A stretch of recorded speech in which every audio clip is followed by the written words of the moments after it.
Dakika ni 45 zikiwa zimeondoka baada ya kugonga 1 kamili kwa saa za Afrika ya Mashariki. Na sasa tugeukie katika kile kipengele cha habari kwa asubuhi ya leo.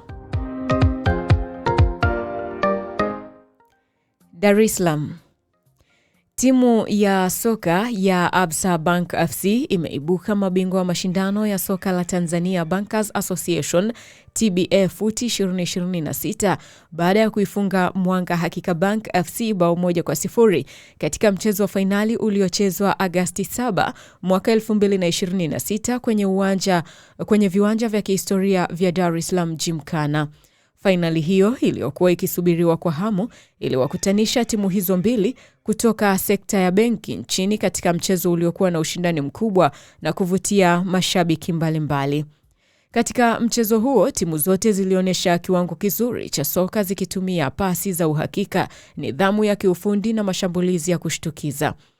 Hata hivyo, Absa FC ndio iliyofanikiwa kupata bao pekee la mchezo huo baada ya kutumia vizuri nafasi iliyotokana na mpangilio mzuri wa mashambulizi na hivyo kujihakikishia ushindi wa bao 1-0. Matokeo hayo yameifanya Absa Bank FC kutawazwa mabingwa wa TBA FUT Tournament 2026 na kukabidhiwa kombe mbele ya mashabiki waliojitokeza kushuhudia fainali hiyo. Mashindano ya TBA FUT ni tukio la kila mwaka linalowakutanisha wafanyakazi wa taasisi mbalimbali za benki nchini kupitia michezo. Mbali na ushindani wa kisoka, mashindano hayo yanalenga kuimarisha ushirikiano, afya na ustawi wa wafanyakazi pamoja na mshikamano miongoni mwa wadau wa sekta ya benki. TBA imeendelea kutumia mashindano hayo kama jukwaa la kuunganisha wafanyakazi wa taasisi mbalimbali za kifedha kupitia shughuli za kijamii na michezo, huku yakichochea mshikamano ndani ya sekta hiyo.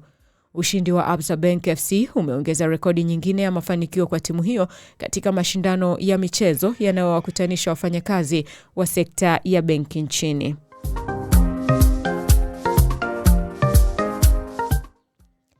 Dar es Salaam.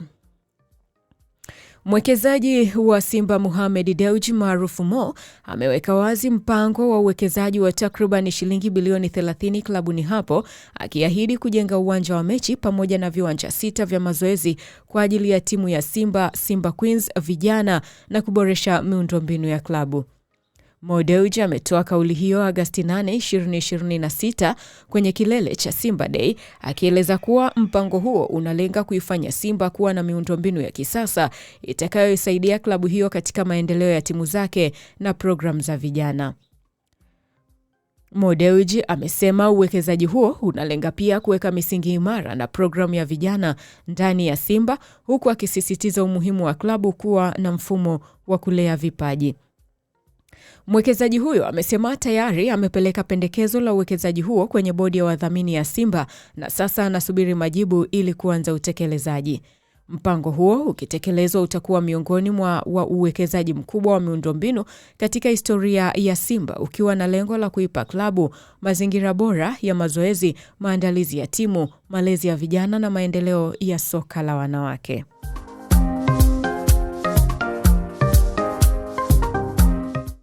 Na upande wa habari na hitimisha na tetesi za soka pale barani Ulaya. Arsenal wamewasiliana na mawakala wa Bradley Barcola mwenye umri wa miaka 23 huku wakijaribu kuipiku hatua ya Liverpool ya kutaka kumsajili mshambuliaji huyo raia wa Ufaransa kutoka Paris Saint-Germain. Mshambuliaji raia wa Uingereza Marcus Rashford mwenye umri wa miaka 28 amejitolea kufufua kipaji chake Manchester United baada ya kurejea klabuni hapo kufuatia muda wake wa mkopo Barcelona. Aston Villa na Roma wameonyesha nia ya kumsajili mshambuliaji raia wa Brazil Endrick mwenye umri wa miaka 22 kwa mkopo kutoka Real Madrid. Mshambuliaji wa Uingereza Harry Kane mwenye umri wa miaka 33 anatarajiwa kuongeza mkataba wake na Bayern Munich hadi mwaka 2029. Liverpool inaweza kumwachilia mshambuliaji wa Uholanzi Cody Gakpo mwenye umri wa miaka 27 kujiunga na Tottenham ikiwa watampata mmoja wa wachezaji wanaowalenga.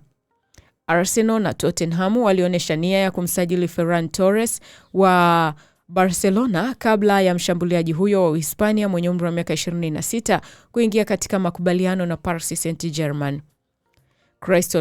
Crystal Palace wameanzisha mazungumzo kuhusu kumsajili kiungo wa kati wa Senegal Lamine Camara mwenye umri wa miaka 22 kutoka Monaco. Manchester United na Arsenal ni miongoni mwa klabu zinazomfuatilia beki wa kushoto wa klabu Bruges na raia wa Ubelgiji Joaquin Saiz mwenye umri wa miaka 21. Hector Fort mwenye umri wa miaka 20 ameambiwa anaweza kuondoka Barcelona msimu huu wa joto, huku Everton na Fulham wakiwa miongoni mwa vilabu vinavyomtaka beki huyo wa kulia wa Uhispania. Fulham wamekubali kumsajili kiungo wa Ireland Kaskazini Shea Charles mwenye umri wa miaka 22 kutoka Southampton katika mkataba wenye thamani ya pauni milioni 30. Mshambuliaji wa Scotland Robbie Ure mwenye umri wa miaka 22 anatarajiwa kujiunga na Sevilla kutoka kwa vinara wa ligi ya Sweden IK Sirius kwa euro milioni 9. Na Sheffield United imetoa ofa bora ya pauni milioni 8 kwa beki wa kati wa Leicester City na Australia Harry Souter mwenye umri wa miaka 27.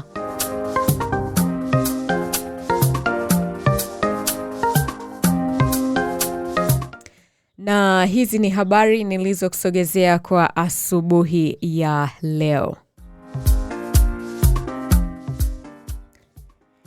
Haya, nikipitia jumbe za watu hapa.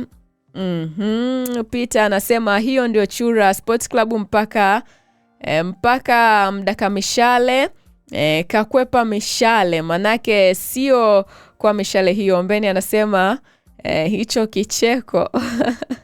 Anasema huyo ni muongo, hizo bilioni 30 akitoa na hamia Simba. Nimepita mtandaoni huko nikakutana na dada mmoja ni shabiki wa Simba. Anasema yani Simba ahadi ni zile zile, kila mwaka ahadi ni zile zile, lakini mabadiliko hakuna. Mimi kama shabiki kwa kweli nimechoka dada, watu wanalalamika. Nikasema jamani, Athmani anasema hivi dada, ligi kuu inaanza tarehe ngapi? Mje mumjibu jamani Athman.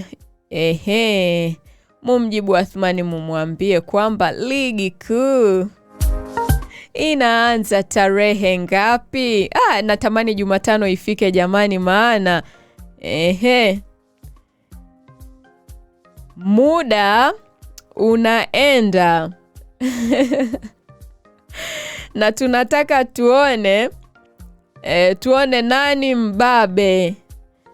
nani mbabe kati ya Simba na Yanga, manake kila klabu bwana inajisifia kwa namna yake, sisi ni bora. Sawa Athman, nikijibu swali lako ni kwamba ligi kuu Tanzania bara NBC Premier League kwa msimu wa mwaka 2026-2027 inaanza Ijumaa Agosti 14 mwaka 2026. Na mechi za siku ya kwanza ni Pamba Jiji watacheza na Dodoma Jiji, Mbeya City watacheza na Geita Gold, halafu Singida Black Stars watacheza na Fountain Gate. Peter anasema tarehe 14. Asante sana Peter kwa kunisaidia kujibu. Joseph anasema mnyama yupo mtani, tunamsubiri Jumatano. Okay, wacha tuone siku ikifika. Siku ikifika tutaona nani mbabe, nani anamzidi mwenzake, mtatoshana nguvu au mtazidiana nguvu. Ni kukumbushe msikilizaji wa Imbanas Radio, endelea kutufuatilia. 2:30 tutajiunga na RFI Swahili kwa ajili ya kupata habari na makala mbalimbali. 3 kamili Tadei atakuwepo hapa kwa ajili ya kipindi cha michezo. 5 kamili nitakuja hapa kwenye kipindi cha mambo leo. 7 kamili tutajiunga na DW Swahili kwa ajili ya kupata habari na makala mbalimbali. Pale YouTube utatupata kwa jina la Tanganyika Productions. Yes, nikuombe kama ni mara yako ya kwanza kutembelea channel hii uweze kusubscribe na kuturn on notification. Na swali la leo pale YouTube linauliza Simba na Yanga nani mkali Tanzania? Kura zilizopigwa ni kura 20. Waliosema Simba ni mkali Tanzania ni 55%. Waliosema Yanga ni 45%. Na waliosema sare ni 0%. Kwa hiyo wengi wamesema kwamba Simba ndio mkali Tanzania. Na hili sasa tutaenda kujiaminisha ni kweli. Majibu waliotoa ni ya kweli. Jumatano bwana italeta picha halisi. Hata kama mambo huko mbeleni yatabadilika, lakini Jumatano tutapata mwanga. Nukuu ya leo inasema hivi: usilinganishe maisha yako na ya wengine, kila mtu ana wakati wake. Jua na mwezi vyote vinatoa mwanga, lakini kila kimoja kwa wakati wake na haviingiliani kabisa.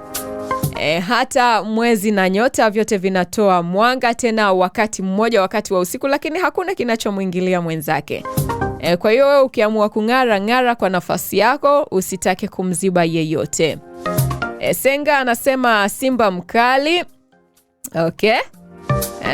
Sawa. Bundala anasema mambo ni poa kabisa. Bundala, nikushukuru sana kwa wewe ambaye tumekuwa pamoja tangu nilipoanza kipindi hiki hadi muda huu hapa. Shukrani za dhati zikufikie hapo ulipo. Endelea kutufuatilia. Hakikisha kama hujasubscribe uweze kufanya hivyo. Nikutakia uwe na asubuhi njema, siku njema, wiki njema yenye baraka na fanaka tele. Kwa heri kwa sasa. Ukiniita Salome Mlai daima nitaitika. Bye bye.